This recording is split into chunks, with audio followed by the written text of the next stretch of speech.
Alors, pasteur, que penses-tu de beaucoup de jeunes qui ne veulent pas étudier aujourd'hui? Ils disent qu'ils seront des pasteurs.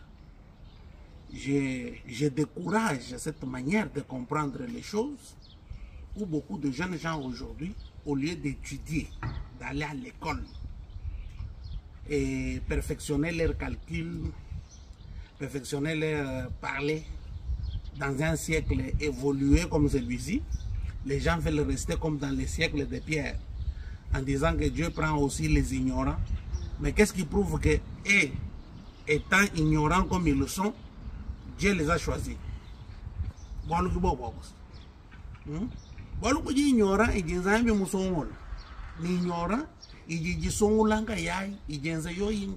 ignorant qu'ils ne soient pas donc des hommes évolués. Ils veulent être statiques, c'est-à-dire ils restent au même endroit au lieu d'évoluer. Ce n'est pas correct. Même l'évangile évolue. La Bible n'a pas été écrite par des analphabètes. Non. Vous n'allez pas me dire que Moïse était un enfant. Madame dit que Moïse a étudié en Égypte, l'ancienne civilisation. C'est-à-dire que Moïse avait de grandes connaissances, mon frère. Il n'y a pas quelqu'un qui a vraiment des connaissances plus que Moïse parmi tous ces prédicateurs que nous avons. Parce que beaucoup ne comprennent même pas l'Ancien Testament, la Bible. Vous comprenez? Mais aujourd'hui, vous allez voir qu'il y a beaucoup de gens qui disent: oh non,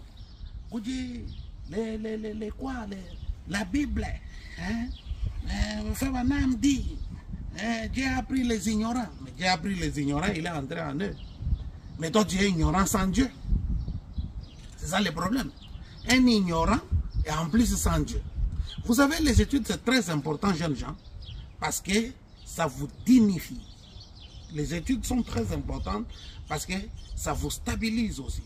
Les études, nous vivons dans une société où vraiment on considère les facultés, les capacités et tout. Mais vous ne voulez pas étudier. Vous dites que moi, je vais... Non, non, non, non, ce n'est pas correct. Et surtout pas dans ces siècles ici. Parce que l'homme est appelé à évoluer. Même l'évangile a évolué. Vous comprenez? Donc vous n'allez pas comparer les temps de Paul avec notre temps. Non, c'est impossible. Donc Paul a vécu dans un temps très reculé par rapport à Frère Branham. Frère Branham, c'est un monsieur très évolué. Hein?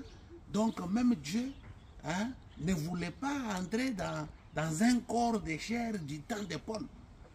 Dieu voulait vraiment la cravate comme celle que je porte là. Dieu voulait la veste, papa. Hein? Dieu voulait marcher bien habillé. Et c'est ça. Donc vous devez faire très attention avec des imaginations. Frère Branham dit que je suis satisfait et je suis très content quand vous prospérez. Vous savez qu'un chrétien doit prospérer parce que l'homme est appelé à évoluer. Et l'évangile avance. Mais même la vie chrétienne aussi, c'est une croissance. Donc vous commencez de la foi à la vérité. Et la croissance a 4 étapes.